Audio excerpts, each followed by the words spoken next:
know it is a big issue and it's a wicked problem in that if you're exercising to help your fatigue, but you're too fatigued to exercise, what can you do?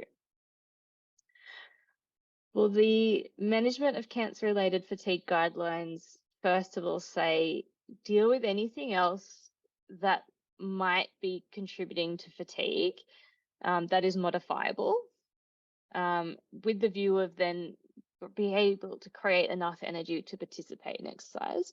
So that's things like depression, unmanaged comorbidities, pain.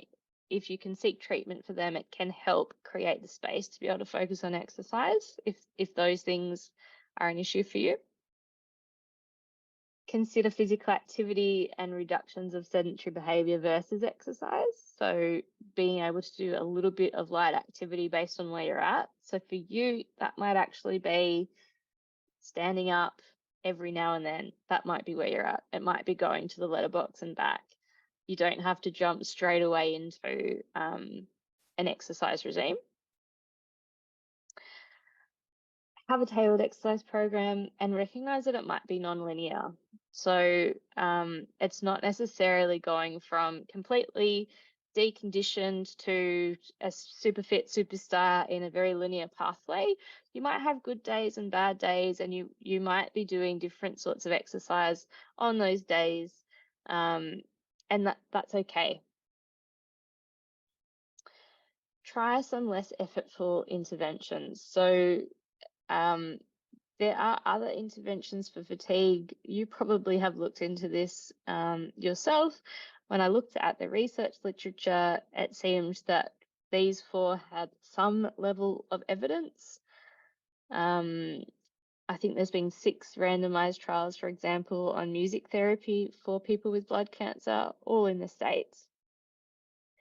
The one thing I wanted to touch on is acceptance, and